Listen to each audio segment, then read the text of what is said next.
Hare Krishna. Today we will discuss about the essence of the Bhagavad Gita. If the Gita's essence is to be condensed to one word, that word will be love. The Gita explains that love is the highest reality, that beyond whatever seems attractive, whatever captures our heart, underlying it all, unifying it all is love.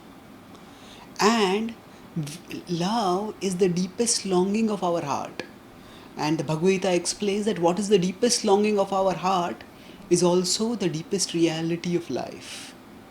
Now, what love is and how love is the highest reality, that requires philosophy to understand. And the Bhagavad Gita's philosophy is actually a prelude to its message of love. So the Gita begins with a very dramatic setting.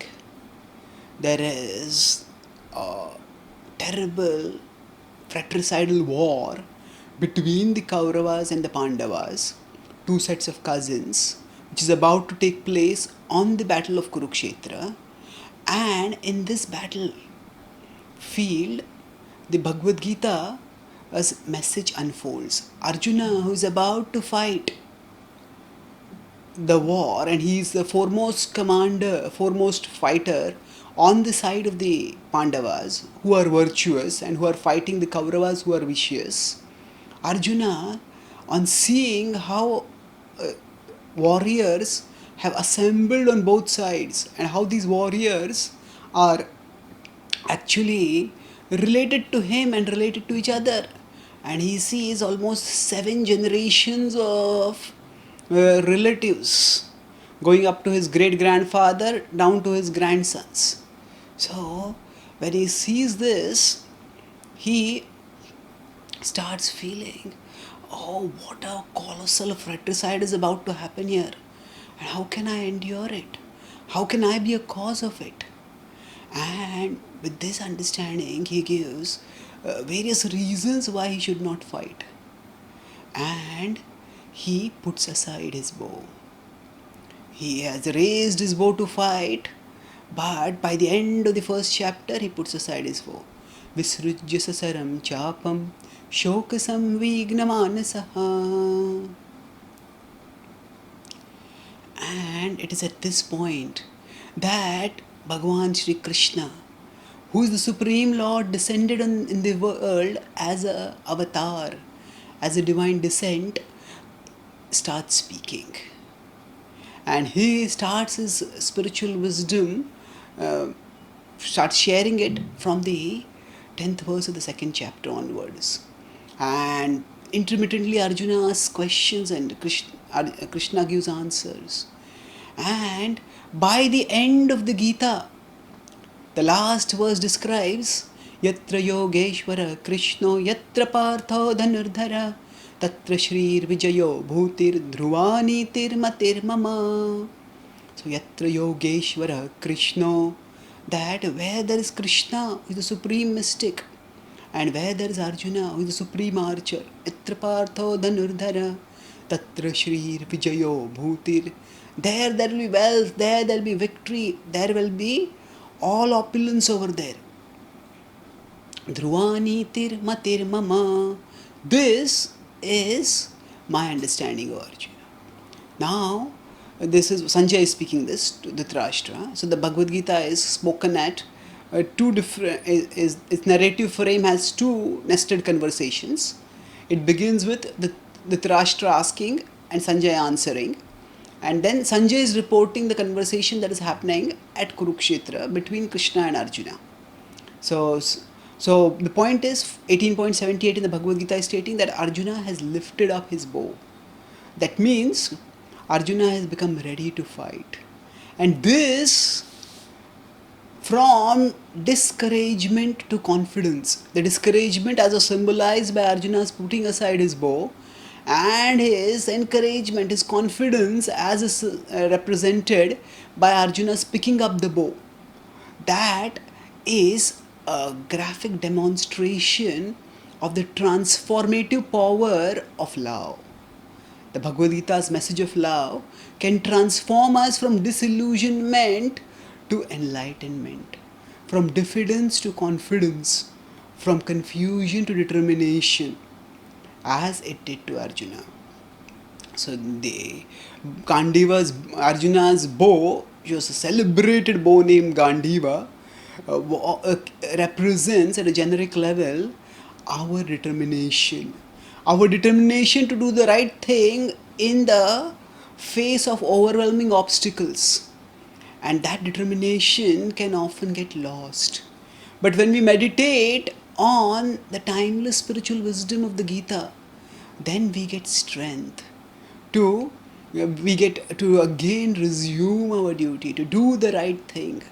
So Mahatma Gandhi said that when doubts haunt me, when disappointment stares me in the face, when I see not a ray of hope on the horizon, at that time I remember a verse from the Gita and I start smiling in the face of overwhelming disappointment.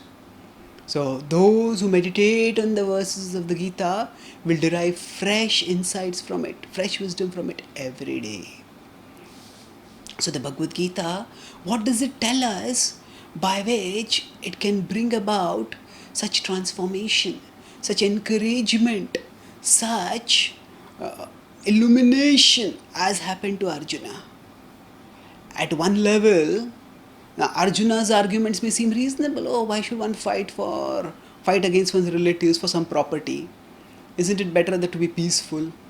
Yes, certainly. If the Kurukshetra war had just been a property dispute, then the conversation which preceded a fratricidal war over a property dispute, that conversation would hardly ever have been immortalized. The Bhagavad Gita's essence rises far beyond its battlefield setting.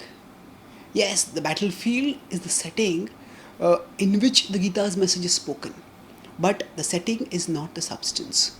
The setting is meant to attract us by the sheer drama and trauma of the setting to catch our attention and to focus on the substance. So, the Bhagavad Gita tells Arjuna, and through Arjuna, all of us, that love is an enduring reality when it is based on reality. If love is based on a foundation that is not an enduring reality, then that very love can become the cause of disappointment and frustration.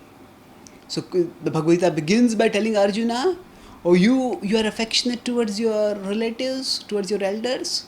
Yes, but understand who they are. They are not their physical shells.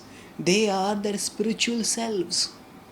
They are eternal, indestructible. Nainam chindanti shastrani, nainam dahati pavakaha, na chainam kledayantyapo, na shoshayati marutaha. So Krishna states in the Bhagavad Gita that nainam chindanti shastrani, that the soul cannot be destroyed by any weapon whatsoever. And Arjuna, you are that soul, and those whom you love are also are souls like that, indestructible. And as the Bhagavad Gita's message progresses, it explains that our longing for love stems from our spiritual core, our soul. And the body is as it is right now, just an insentient dress. Vasamsi jirnani yatha vihaya navani grihnati naro parani तथा शरीराणि विहाय जीर्णानि अन्यानि संयाति नवानि देहि. Just as we give up old dress and take a new dress, similarly the soul gives up old bodies and takes up new body. So if we restrict our love for a person to simply the dress of the person, suppose somebody comes to meet us and we just talk, oh, how beautiful your dress is, oh, how unclean your dress is. And we don't ask the person, do you want some water, do you want some food, how are you doing? We don't care for the person we just focus on the dress of that person, then our love is incomplete and misdirected. Similarly, if we restrict our love for others to simply their physical shells, then our love is incomplete and misdirected. We need to love the complete person. And that love for the complete person is based on an understanding of what the complete person is. The Bhagavad Gita expands our conception of life in terms of both its breadth and its length. Normally, we think of the length of life as beginning from birth and ending in death. But the Bhagavad Gita explains that death is not the end, death is a transition. And birth is also not the beginning, birth is simply the entry. The soul has existed in many lives before, and the soul will exist for many lives afterwards. So, in this way, the Bhagavad Gita expands our conception of life in terms of length. We are eternal beings. We are not just perishable, perishable bundles of protoplasm who are somehow flapping around and who can be finished with just a bug or a bang.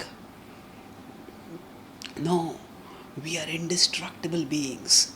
Now, when we understand, for example, when we discover, say that we have a talent. Now, one day we go to a party and there is a harmonium over there, and suddenly on impulse we start playing that, and we find that we are playing very well. And we would be delighted to discover that we have something which we did not even know that we had. So if some unknown relative dies and leaves a big inheritance for us, we would be so happy to know that, to get that inheritance. Oh, so if we had some asset which we did not know about, and when we come to know about it, it is such an enriching, enlivening, empowering experience. So then what to speak of some skill or some asset if we understand that we ourselves have a side to us that we didn't know of, and that side is indestructible, that side is indefatigable, that side is transcendental, then how good we will feel. So that is what we are. Krishna says in the Bhagavad Gita that when we understand that we are the soul, Ascharyavat pashyati kaschidenam. It is an amazing thing to contemplate, to see, to hear, to perceive. So now this soul, which is our core, is actually the foundation for the life of love.